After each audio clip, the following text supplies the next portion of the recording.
welcome everyone again to the Africa Ocean Climate Action Pavilion. We're very happy to have you here. And I am really to be distinguished ladies and gentlemen from across the world because pond. And it's really lovely to have a panel that speaks to Africa's maritime sector. Oh, I should increase. Oh, I'm so sorry, because you don't have the. Okay, I've been told that I'm going to have to project. So please, if you have something in your ear, maybe you should reduce the volume so I don't blast your eardrums. Welcome.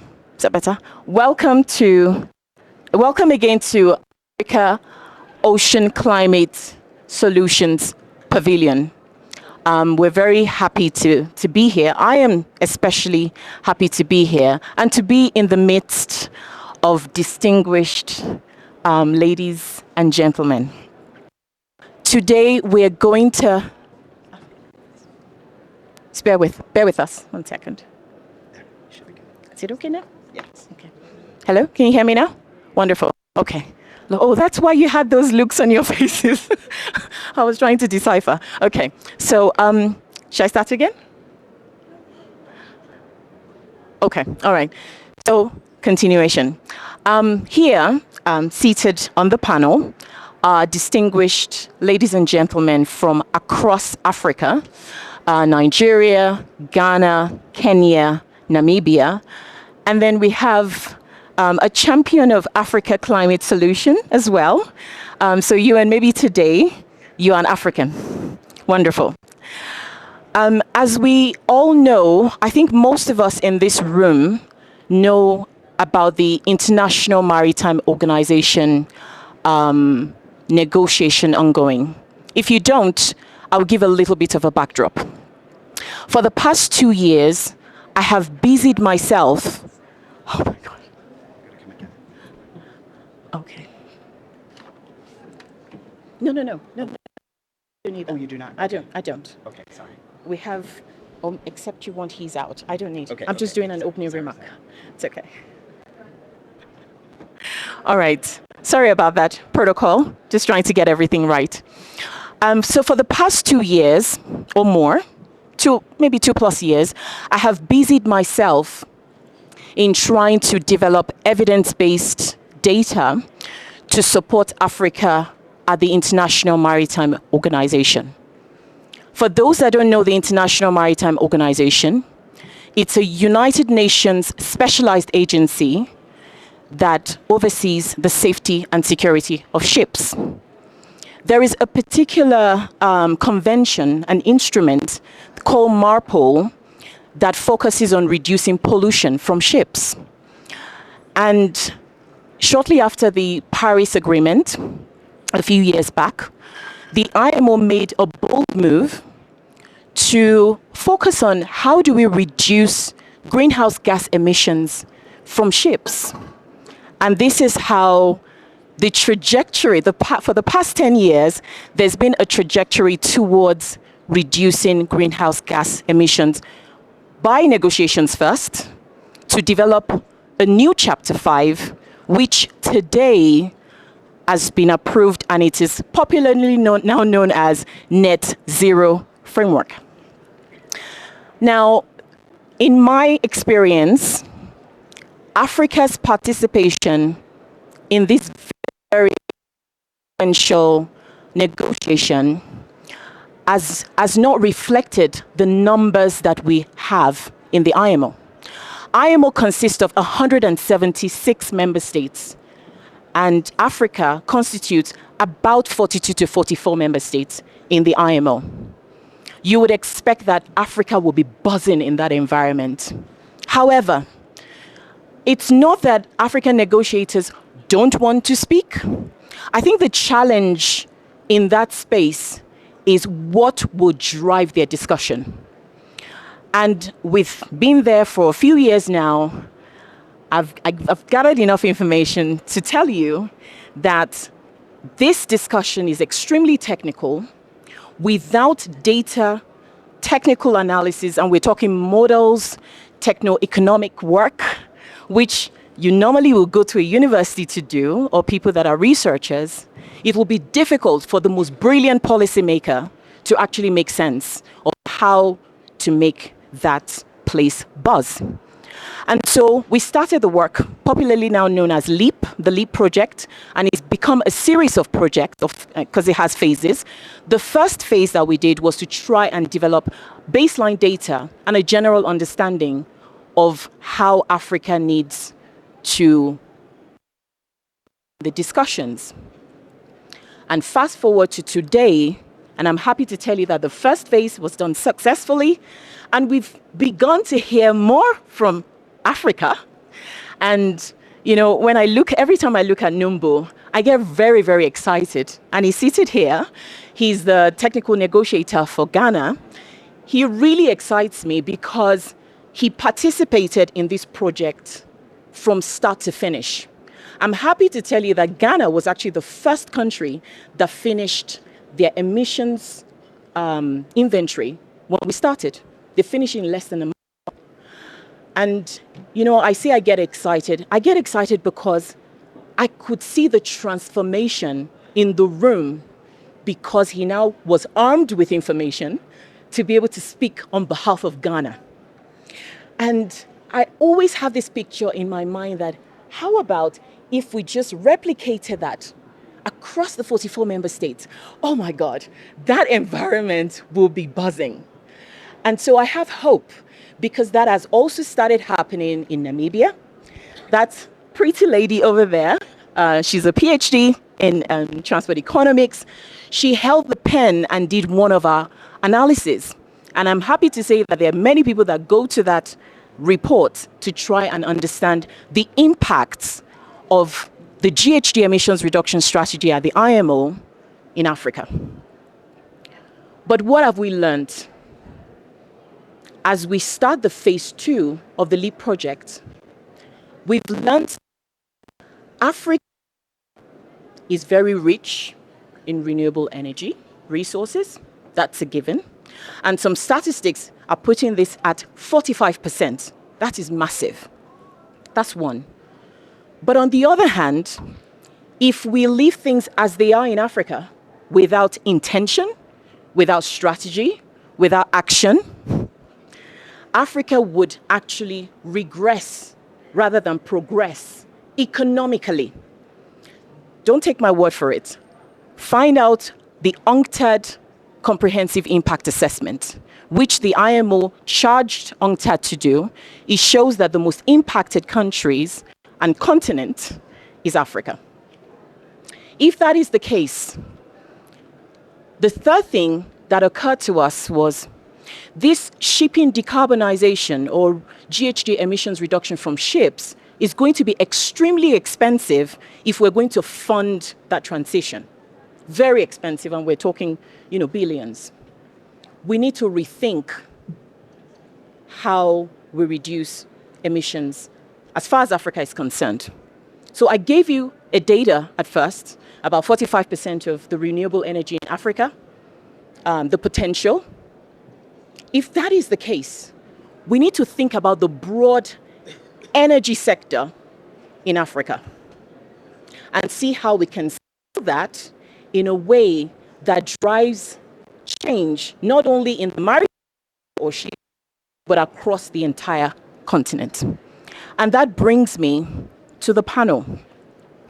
Before we come to the panel, though, I want to energize this room with data again, and possibilities, especially when we're talking money and economics, by bringing to the stage or to the podium Dr. Yuan Lo, who works for the Green Climate Fund, to just give us a picture of what these new energy markets could be in Africa to decarbonize not only shipping, not only ports, but to decarbonize Africa's oceans. And with that said, Dr. Yuan, you're welcome to the stage. Please give him a round of applause. So good afternoon, ladies and gentlemen. Can you hear me clearly? Yeah, good, great, thanks. So actually, I want to go off-piste from the slides. The size of the global bunker fuel market is $130 billion. That's a lot of money. And under these IMO negotiations, the intent is to destroy entirely that market, because we need to, because it's very polluting. It's causing a lot of greenhouse gas emissions. And when the world came together at the UNFCCC COP meetings to negotiate on a pathway to net zero, the aviation space and the maritime space were excluded because of the complexity and the fact that it was cross-border. So when we're sitting together upstairs discussing around our journey to net zero, the maritime and the aviation industry have not been in the room. And this is a problem going forward, because when we look to bring solutions, we need to work together. For us to bring a solution here that is going to provide an alternative, contestable, affordable alternative to traditional bunker fuel, which, keep in mind, when we take oil from under the sea or under the ground and we take through a refinery, bunker fuel is at the bottom of the distillation, the stuff that nobody else will buy. But it's very good for heavy duty transportation in ships because it's energy intense, and it's very useful then for taking ships a long distance. So to try and bring an alternative to this is going to require bringing everybody in the space to come and work together. So from a Green Climate Fund perspective, I just want to give a very quick introduction to the Green Climate Fund. Oh, sorry, and I've got a reason for why I want to share all of this. So the Green Climate Fund is what I'm going to talk about, and then what's the value proposition and how we need to tell stories of how we're going to raise Thank you. How are we going to raise the significant volumes of money to invest in this space and do this together? The GCF, our mandate is to support developing countries to transition to low economy, climate resilient economies. Our work is 50-50 balanced between mitigation and adaptation, and at least 50% of our adaptation funding going to LCDs and SIDS. To date, we have committed $18 billion of funding, and 60% of that has gone to Africa. I'm from Africa, and I'm for Africa. But for that monies that we've committed, we've also leveraged 4 times more of that into the markets. And the way we use that money is twofold. One is capacity building, and the second is in de-risking transactions. There's a lot of work that we need to do on capacity building together. And there's $4 million per country in Africa for capacity building on planning out your work for the national action plans and the nationally determined commitments.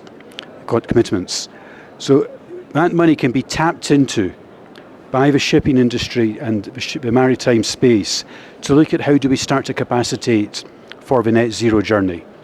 And then we can use the de-risking instruments to help catalyse bringing financing into the value chains that we need to bring the money into this space that is so important. I'll skip this for the sake of time. I just want to take a couple minutes to talk through how we need to build the story. We need to start off by looking at how are we going to create new economies. Africa, as Dola said, sitting on incredible resources, and the biggest, best resource is the energetic young talent that we have here. We've got to get these people into productive employment. It's absolutely a desperate opportunity. We need to build new economies and new value chains, and this is one of them. So we need to start planning out what is the investments that we need to build these value chains and show that these building up the use of proceeds is going to create these value chains, that's going to give these economies, that's going to give a social value for us in that use of proceeds. We need to then identify how we're going to capture value from that. And that is what then gives comfort to the financiers, that when they see money coming back in, they're comfortable to finance. When we do a petrochemical refinery, we typically spend $20 billion to build a new petrochemical refinery, doing all of these different products, oils and gases and plastic products. We need to build something comparable in the new energy space, where part of that is for the shipping industry. So that is the vision I want you to take away from this. The opportunity is massive. It matters so much for Africa. You've got the resources that are going to serve that $130 billion is the current size of the bunker market. We're going to have to, it's going to grow, it's going to be nearly $200 billion by 2030. But also it's going to have a big impact on the shipping industry, and we're going to need to upgrade our shipping industry, our energy supply and our ports. So the collective people we have here today all going to be talking through part of that. Thank you very much.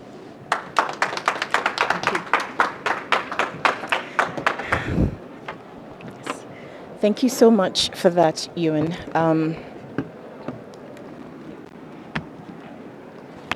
Thank you so much for that, Ewan.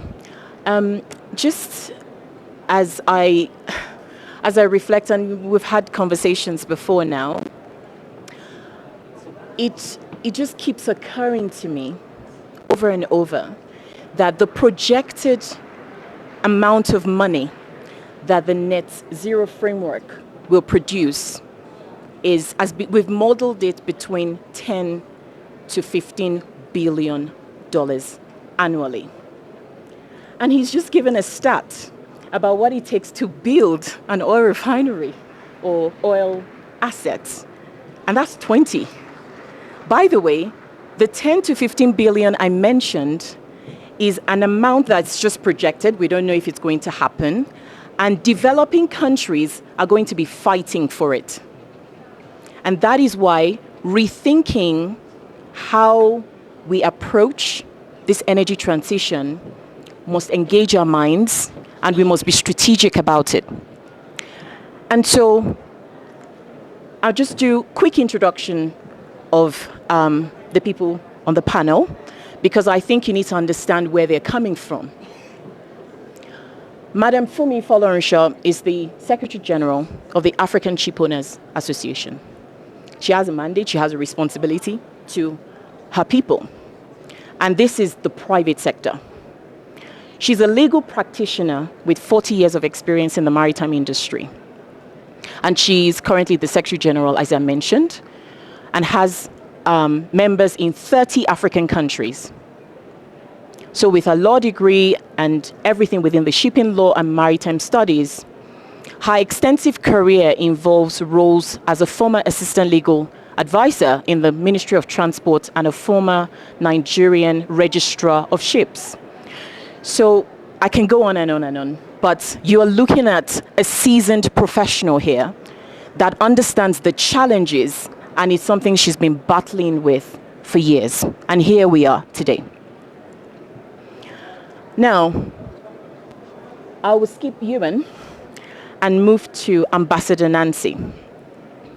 Ambassador Nancy Karigitu is Kenya's special envoy and advisor for maritime and blue economy in the Executive Office of the President. With over 39 years of experience, she established Kenya's State Department of Shipping and Maritime Affairs and served as its first principal secretary. She previously served as the first Director General of the Kenyan Maritime Authority, and she also chaired the IMO Technical Cooperation Committee, served on the boards of IMO, IMLI, and WMU, this is World Maritime University, and championed gender diversity through WOMESA. awarded the AU Woman of the Year, and I can go on and on. And there she is today. You're welcome, ma'am. And then we have Mr. Numbu, and I think I mentioned him earlier. I'm always excited to see him on a stage. He's a senior maritime officer at the Ghana Maritime Authority with over 15 years of experience in the industry.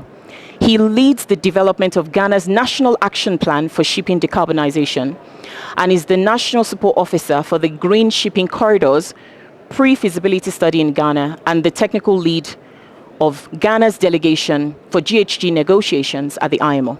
And I can go on and on and on. And he's contributed immensely to the LEAP project.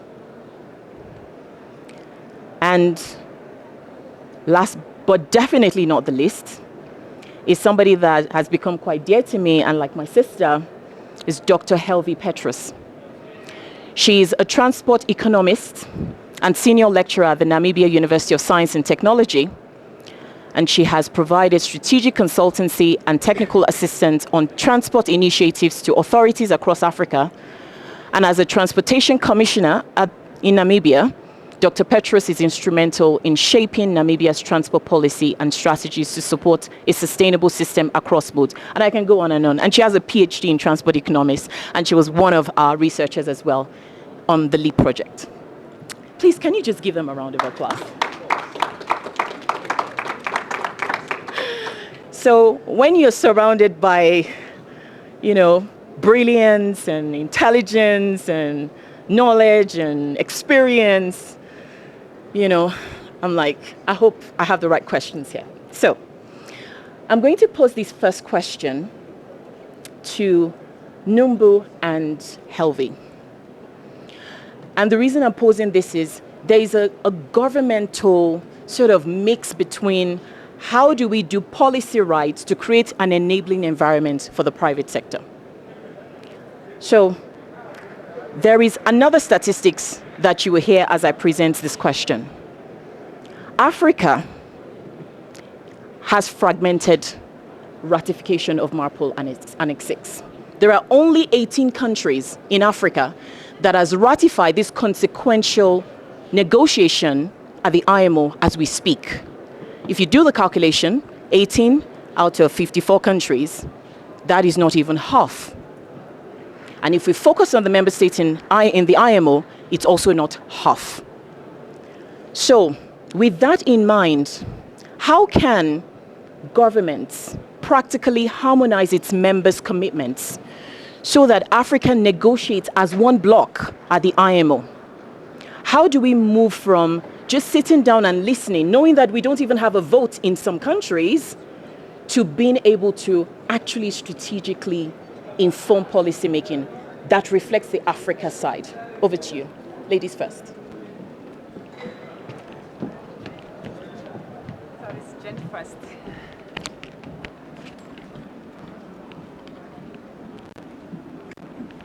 Okay. Thank you very much for the question. In order to harmonize Africa's position in negotiation, we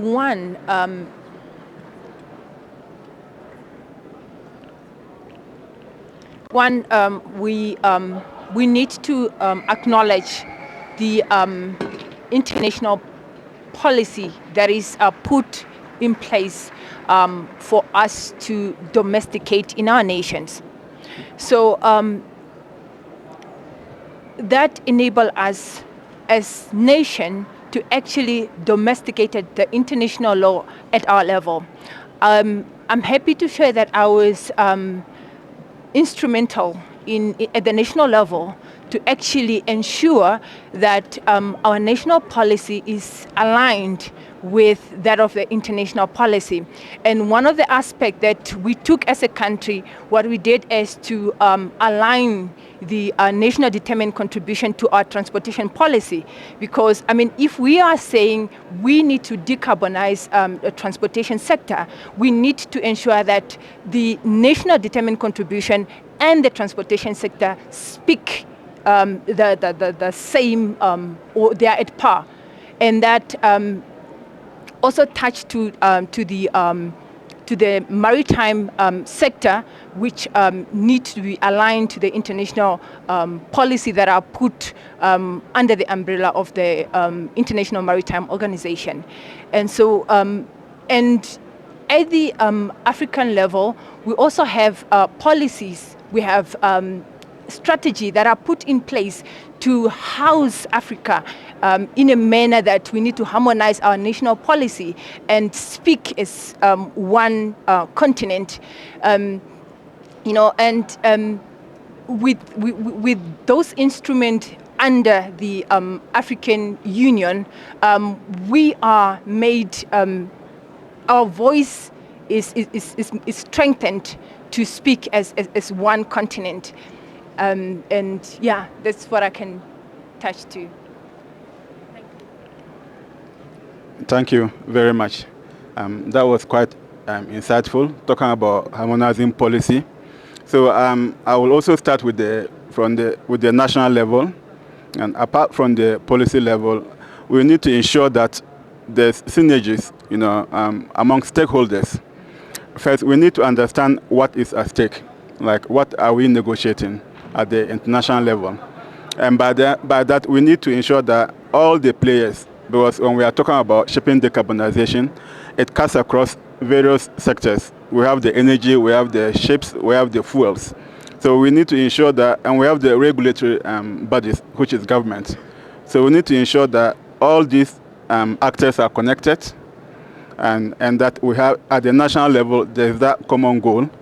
And that we also need to ensure that within the national level, the political angle or the top level is not disconnected from the technical level. It is very important, yeah, because when we get to the IMO level, the dynamics can change. Sometimes the geopolitics can set in, and if you don't have that political understanding, the political class do not understand what you are even negotiating there, and it becomes problematic taking a decision. So it's actually very important that there's connection from the technical level to the political level. And now let me talk about Africa. How do we ensure that we have common voice during IMO discussions on this decarbonization, because it is a sensitive issue. And Africa, where it's quite diverse, there are a lot of dividing factors that keep us from, talking with a common voice. When you go to the negotiating room, sometimes you have a lot of, let me just say, agents from other continents, kind of like nudging African countries to speak in a particular way. So that can be part of the geopolitics one. And also we have the issue of language. We've talked about language a lot more times. Language that is used during the negotiations. When you look at the MEPC meetings, it's conducted, there's translation services for the French, Portuguese and other different kinds of languages. But when we talk about the intersessional working groups for the GAG discussions, or during MEPs, the working groups that are established to discuss, to negotiate on these issues, it is conducted in English.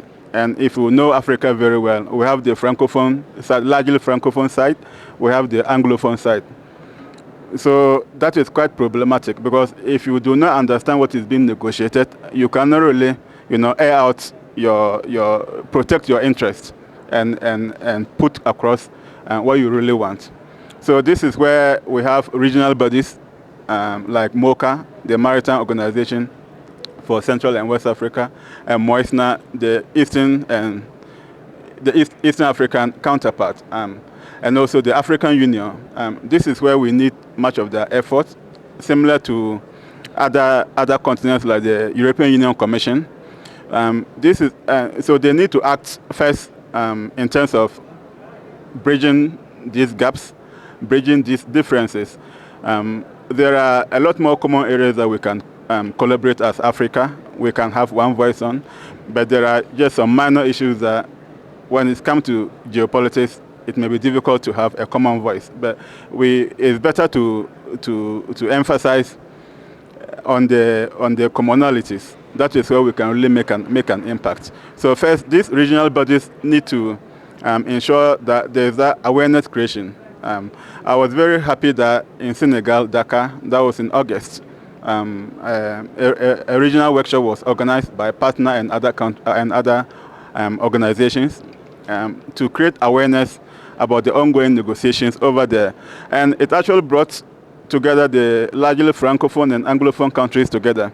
And you could see the issue of language came out, and you could see that from that particular workshop, there was coordination. You know, we were talking as one Africa, devoid of any language barrier.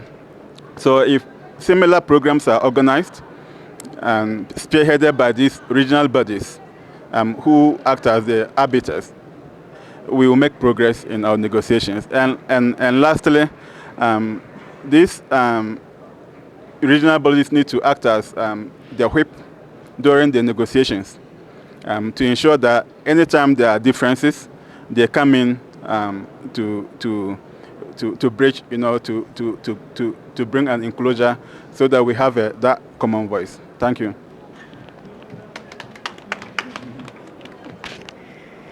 That was brilliant. Thank you so much, Dr. Helvey and Mr. Numbu.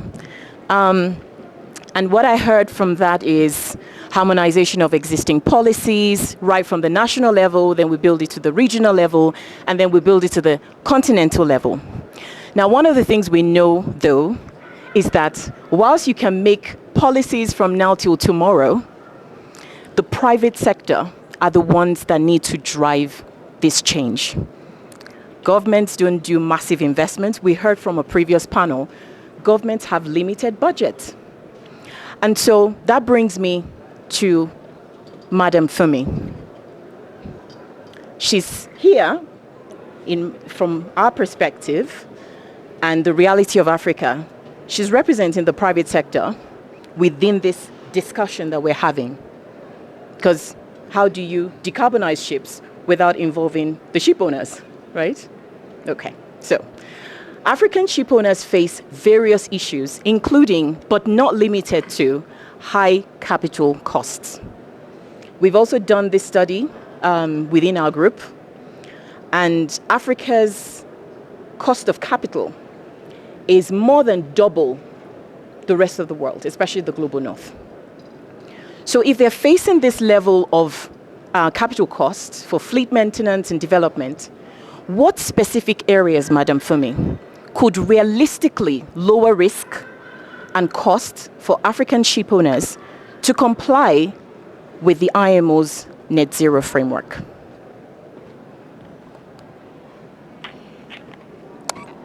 Thank you, Dr. Dola. I wish it were just cost of capital. That is surmountable. If your profit level exceeds your cost of capital, you move on. But that's not what we're facing. First and foremost, I refer. Please, I need to add one more word to what you have said. You're talking of REX. EU Commission, EU has a group working on climate, the ships in particular, and all. What does AUC have? So in engaging, it's not about REX only, it's about from that. Luckily for us, in another 2 weeks, the AUC is hosting an African Day of the Seas and Oceans. That might be our first takeaway from this place. We are going as industry, and we will take from here what's been said and dump it there and call on action. It's not about cost of capital. Thank you, Doctor, for saying to us potential opportunities. Don't look to his side, it's you. I underlined it. The opportunities are massive. See how he demonstrates it. Nancy will recall the first maritime conference that Kenya has. And whilst the minister and everybody were reeling out papers, you stood on that podium and the then president listened to you. He stopped moving in his chair. And I later asked, I said, why did he? And he asked for your paper immediately afterward. What did you do? In 5 minutes, you may wish to share with Dola the updated version. You identified the opportunities in the Kenya maritime industry. Fisheries, youth empowerment, all of it. Do we have a study on such that we do? That's our first paper. That's the first study, updated to 2025. What are these opportunities? She said to all of us that day, Honorable Mr. President, if we did this, we would get this. Because we're not doing this, we're losing that. 2-3 page, and it got the president's attention. So if we have that, we are the industry. We are the stakeholders. They could come to IMO, but we need to translate these massive opportunities into a document, database, data-driven, to show what the continent is losing, address it to the AU chairperson who gave a goodwill message at this event this morning. The Prime Minister of Uganda, that speech was brilliant. Let's add it to him and send it to him. The ocean climate solutions. We are not victims. We are the solution. Ship owners, stakeholders are not only... Yes, you think I haven't answered your question. I have. First, a massive awareness backed by data. What are we losing? You've told us about renewable energy resource. If somebody told me that 3 years ago for ship owners, I would wonder. But you are saying to yourself, get your ship owners to look at producing 45% of renewable energy resources. I think we should send that to the AU chairperson and have a meeting with him and say, sir, sequel to your discussions, don't look at the wristwatch. Sequel to what you have discussed this morning and said to us, the maritime industry, the ocean solution is this. We need capital. My right-hand person has promised that this is what they're going to do. But are we, as an industry, our members are the ship owners. Our associate members are all of you in this room. For as long as you have a service to provide to ships and the owners, or you are favorably disposed to fleet development in Africa, you are, and our partners, our partner, and all of you who wish to see Africa thrive.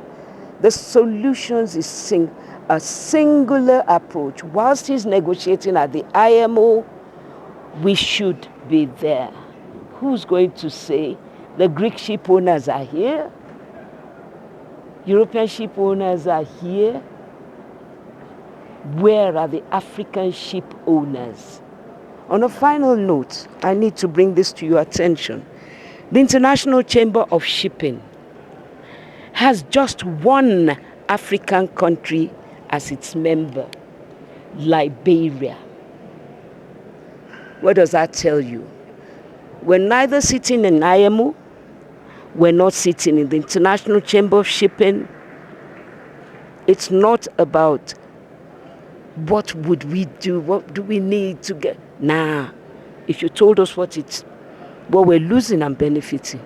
But where it matters, we do not have seats. Thank you. Thank you for that.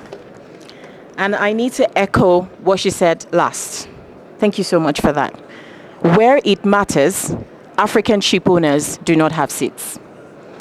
And we're pushing for a just and equitable transition that does not leave Africa behind. And that brings me to Ambassador. We've heard from the government representatives, we've heard from the private sector, and everything is becoming clearer that Africa seems to be a rule taker as opposed to somebody equal at the table. So we risk this continuation of rule taking, and I must say that that's beginning to change with data-driven work that we're doing. So at the IMO negotiations, madam, which negotiating levers, so food security framing, just transition, or levy redistribution, offer Africa the strongest basis for securing a fair net zero fund?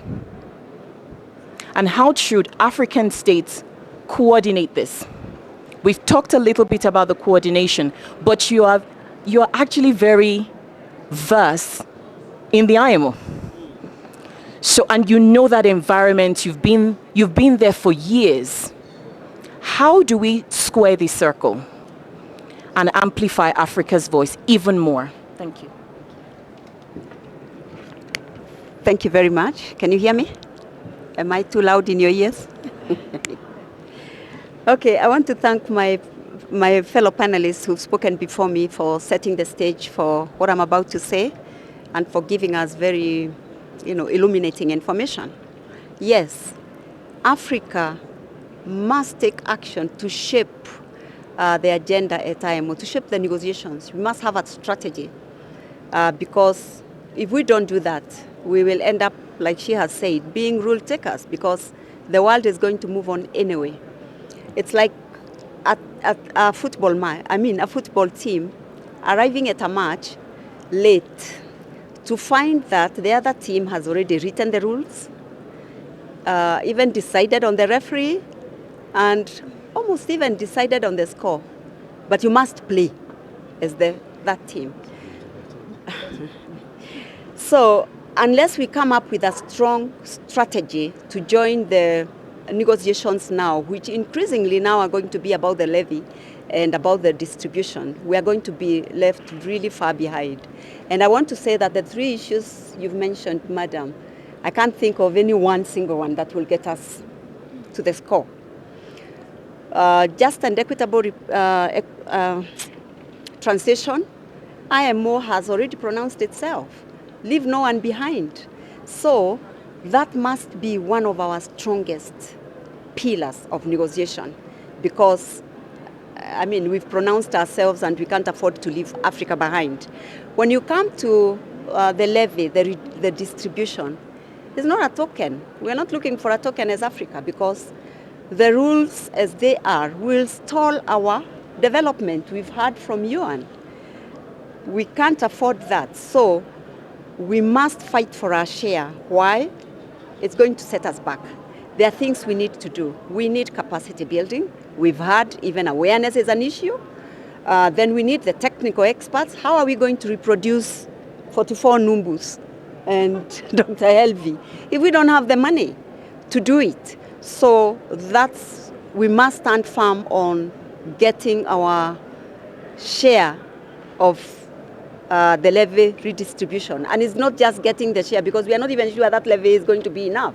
It's pushing to get climate justice for our communities, for our ports, for our shipping industry. That's a no. We can't negotiate on that one. We must push. Then food security. IMO itself did a study and found out that the new decarbonization is going to increase freight. It's going to affect food and it's going to affect countries like the LDCs, the SIDs that depend on imports for food. Then what are we going to do about that?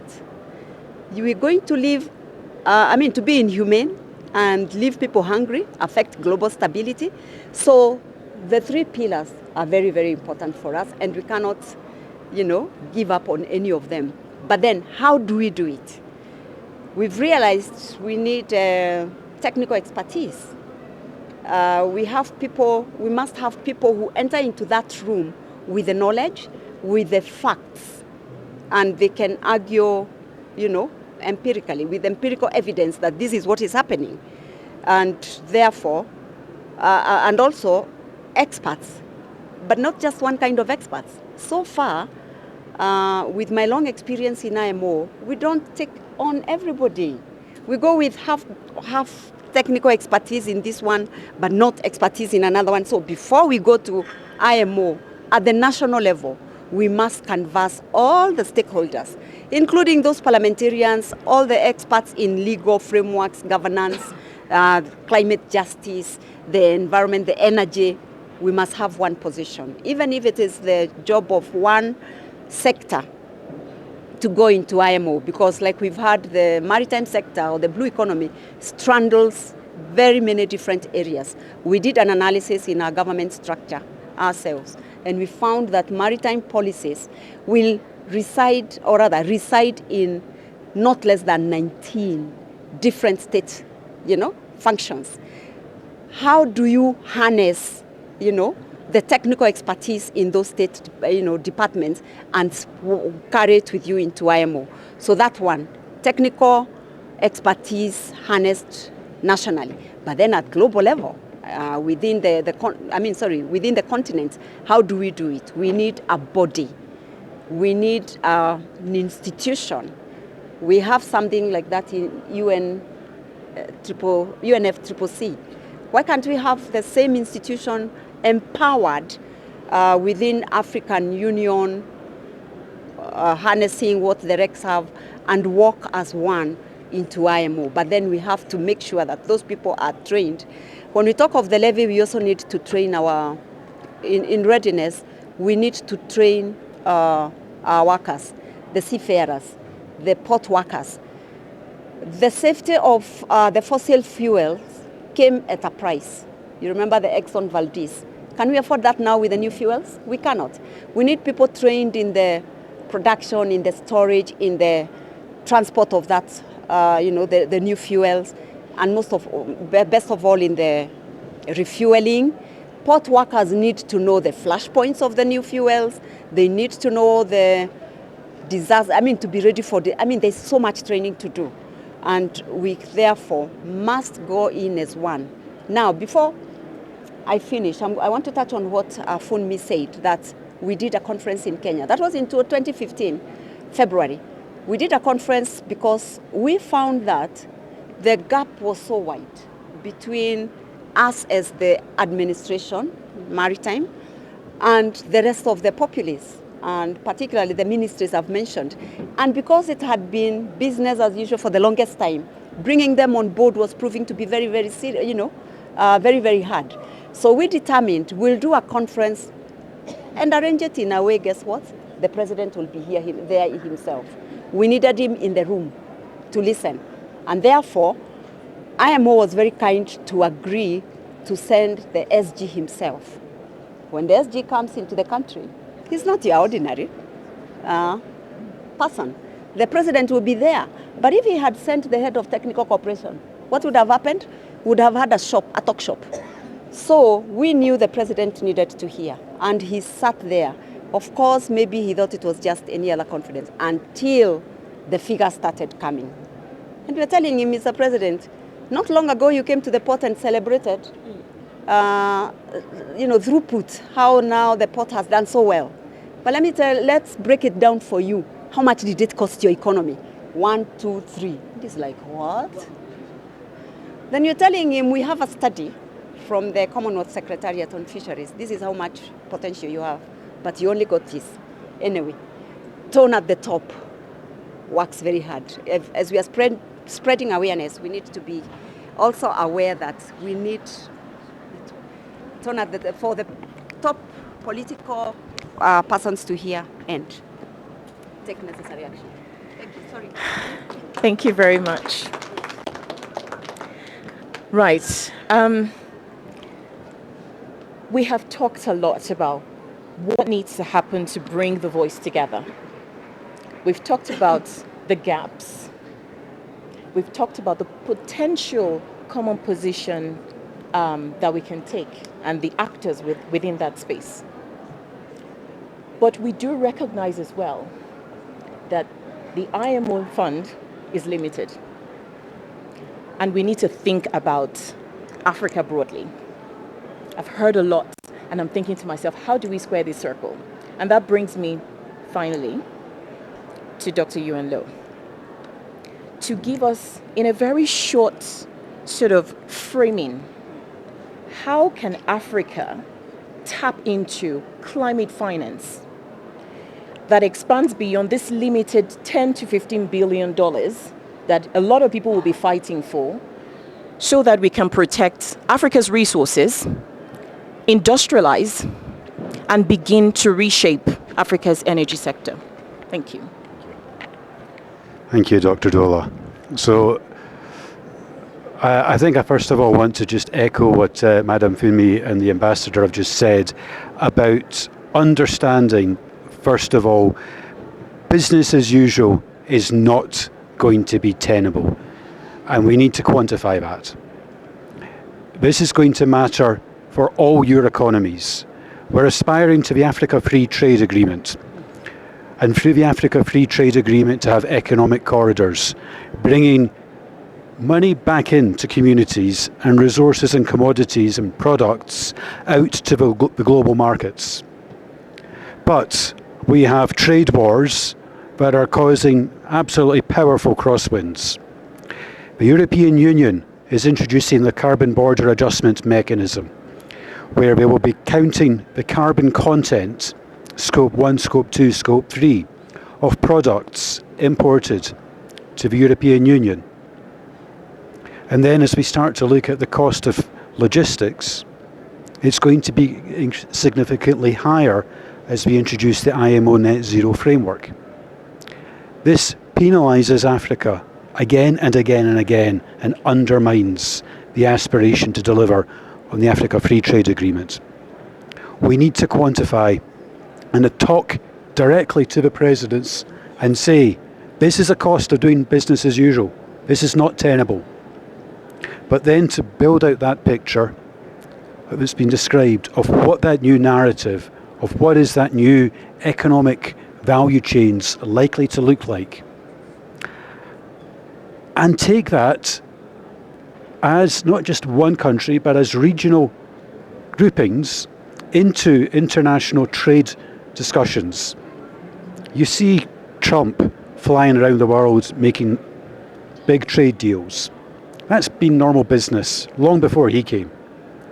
But president to president making big trade deals, because Africa is sitting on the resources that the rest of the world needs, whether that's the solar power, the wind, the metals, for delivering the energy transition, and should be in a position to deliver the bunker fuel of the future. Remember the numbers I gave at the beginning. $130 billion a year, going up to $200 billion a year in the near future. So the monies that we have available, whether from the Green Climate Fund or from the IMO shipping levies, need to be used as catalytic financing.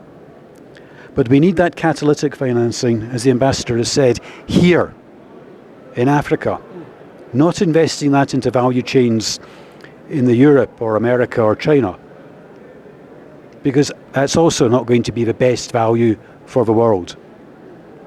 So we need to build up that narrative. It's a journey. And to start that journey, you're going back to your countries, articulating the challenge and the vision, and then going and looking at how do you start to build the technical capacity, leaning into the available resources.